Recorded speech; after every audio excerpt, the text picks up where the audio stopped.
Welcome back to my weekly rants where we talk about what's hot, what's not, and everything in between. It's your girl Dominica. Make sure you like, share, subscribe. Definitely drop below and leave me some comments. So, I want to give a big welcome to 2025 and Happy New Year.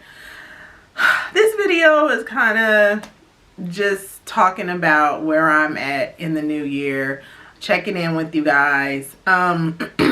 So don't mind me if I jump around a bit. So first of all, this was my first new year that I was sick. Like, I got the flu. I think it's going around. I hear a lot of people saying that they're getting sick.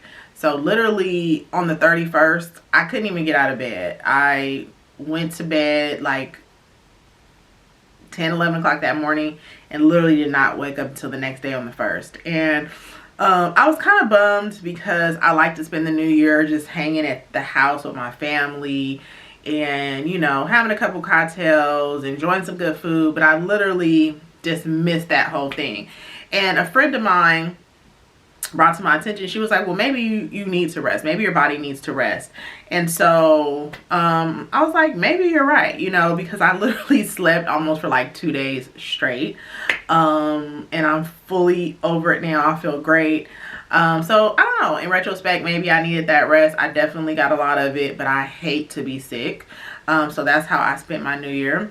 My Christmas season was absolutely amazing, and I think one of the things that attributed to that is that I took a social media break, so to speak. So I scheduled a lot of my posts for my business.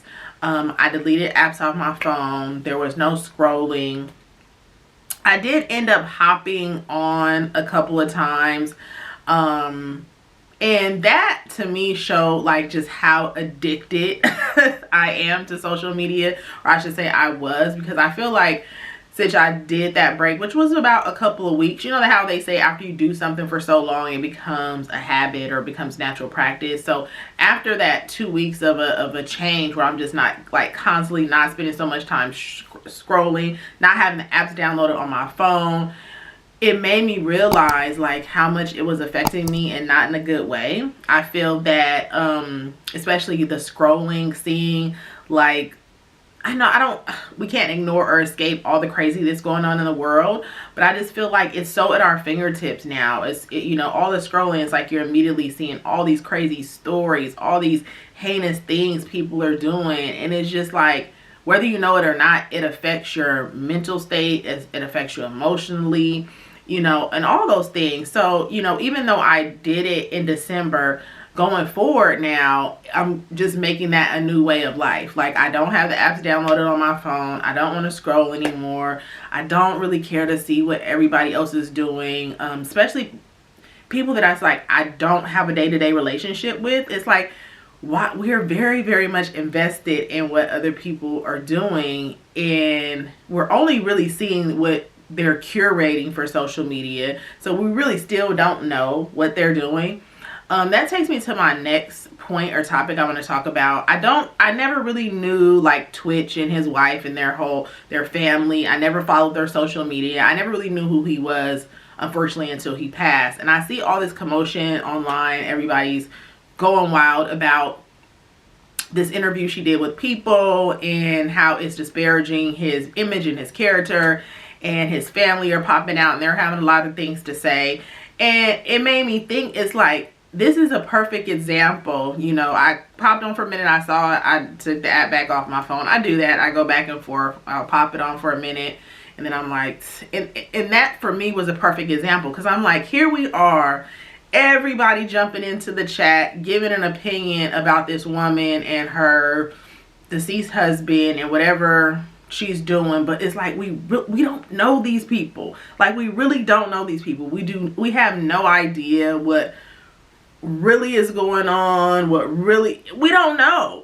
You know, but social media gives you an illusion to make you think you know. And I know that, you know, this is the example I'm giving. Okay, she did an interview, so she's giving us information, she's giving us context, but I don't know, I just feel like for me it was pulling me in and wrapping me into too many scenarios and too many stories and too many it's just like, I don't need to spend my time. It just is not a productive use of my time. And so I also felt freedom of like not having to constantly post, you know, like when I'm out somewhere, like I want to get back to just enjoying being out, enjoying the company, enjoying the atmosphere, and not like, okay, I'm here to take pictures and film and post. Like, no. So, I don't know, you guys, drop down below and let me know how you feel about that. What is your relationship currently like with social media? Can you feel me on any of these things? Because like I said, this is going to be my way of life going forward. Of course, I'm still going to be here talking to you guys. I still have my weekly rants. Thank you all that are following me and subscribed here. Please continue to engage with me here. I have my daily rants over on Instagram, but like I said, I don't know. I'm trying to figure out what that's going to look like going forward, because I'm not going to be on as much. So yeah, we'll see. What else? I'm feeling really thankful. I'm continuing to draw closer and closer to the Lord. I feel so good about my relationship with Jesus, you all. It's just, I can't describe it any other way, but it's just amazing, you know, and it's continuing to evolve in a great way. With that does come, how do you describe it? With it comes the adversary, you know. My pastor says a lot, you know, when he does what I guess you would consider an altar call, ask anyone if they want to come to Jesus. It's like one of the things that I think in past times older saints didn't tell us is like, once you come to Jesus, everything doesn't miraculously just be roses. Like, if anything, you get hit harder, you know what I mean? Because I know I'm going off, I told you guys I'm gonna be jumping around. I know I'm going off on a little Jesus rant right now. Please bear with me. I love the Lord, so if that's not something that you can get down with, this may not be the right channel for you. But I hope that it is. And even if you don't know the Lord yet, I hope that through our interactions that you can get to know him.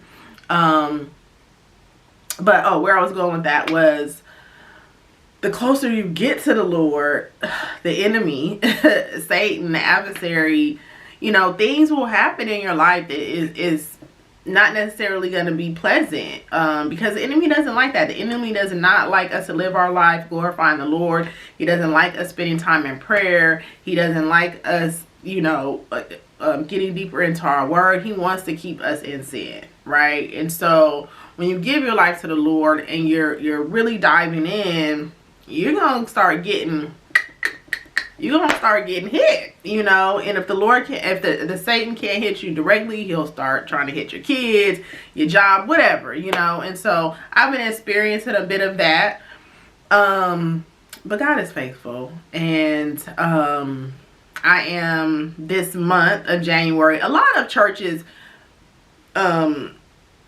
put out, I don't even know if that's the right word, or present like corporate fasting and praying at the beginning of the year. That's pretty normal. I'm seeing, I mean, that's happening in my church, and I'm seeing like some pastors that I follow on YouTube, you know, putting fasting and praying out. And so it's interesting, on Saturday, this past Saturday, I heard the Lord say to me, fast, because I was really like dealing with some stuff that was really bothering me.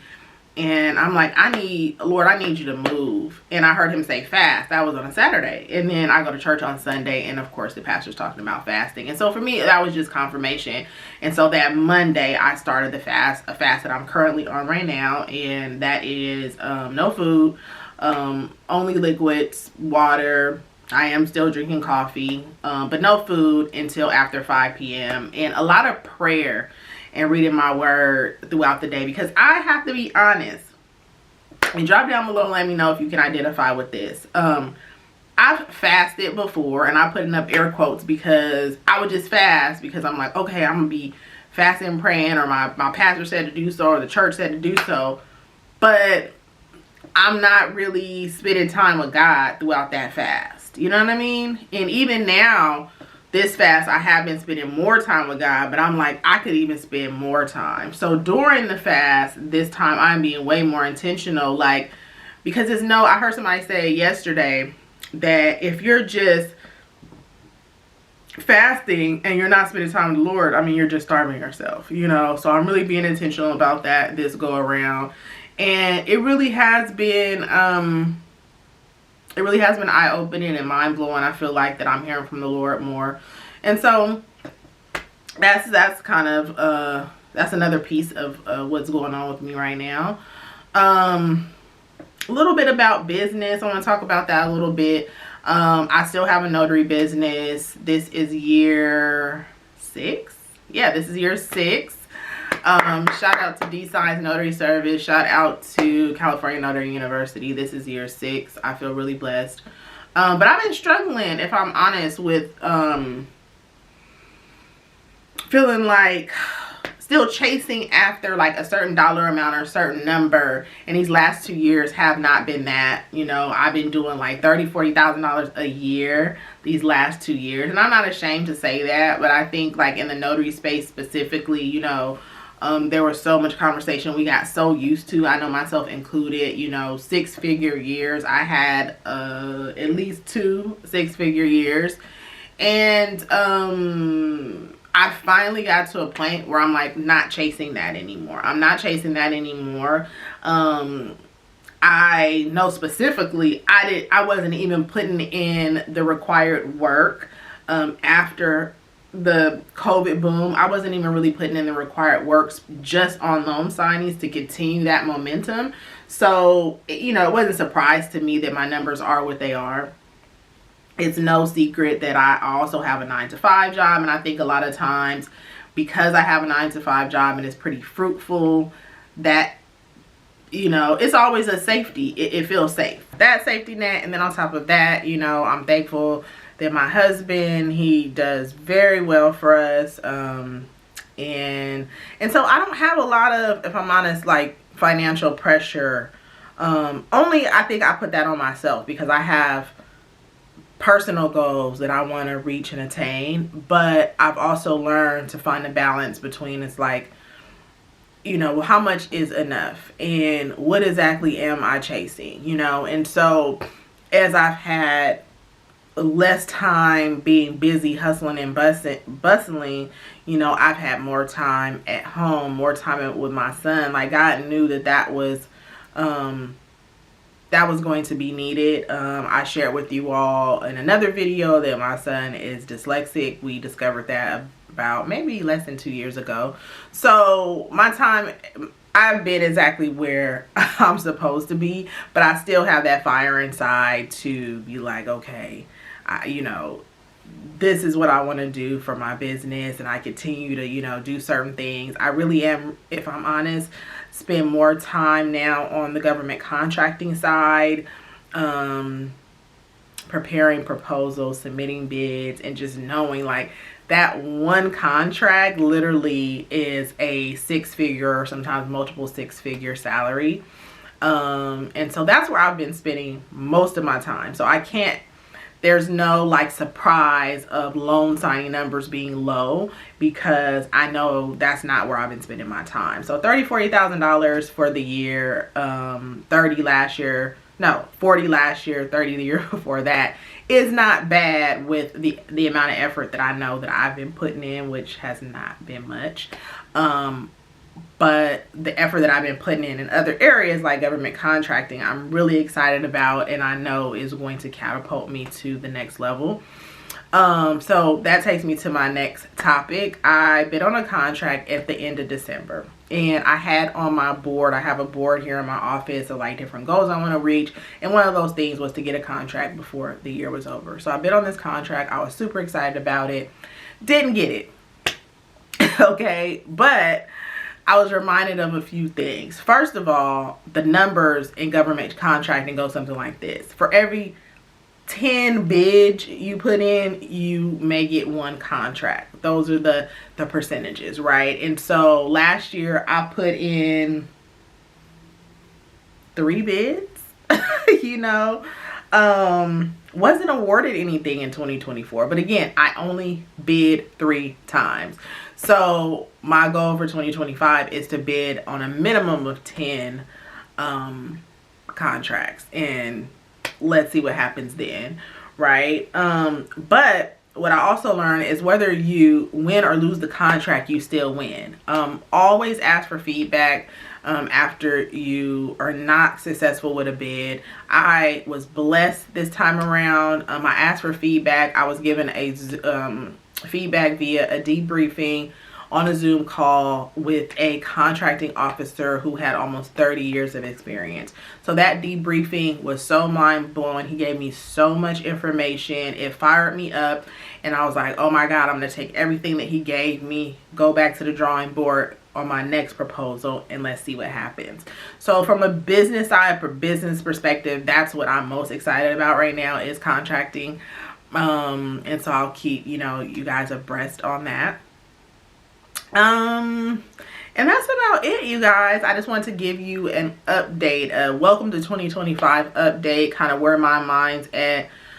And yeah, I will be, oh, the last thing I want to touch on is health and fitness. So I will be doing a separate video of giving you guys a 3-year update on my Lipo 360 journey. I got Lipo 360. It'll be 3 years ago now, and I am still maintaining. I have on a hoodie so you can't see, but on that video I'm gonna have something on more form fitting so you can see that I have maintained this body, okay? And it's not by accident. I'm maintaining it by dieting and exercise. I'm 100% sure if I wasn't serious about my diet and exercise, that my waist would probably be looking dang near like it used to look before I got Lipo 360. I don't know, but stay tuned. I'm gonna do a separate video on that. Make sure you like, share, subscribe, continue to engage with me here. If you're not already a subscriber and you're watching this video, hit that subscribe button. It costs you absolutely nothing. I will see you all in the next video. Love you. Bye.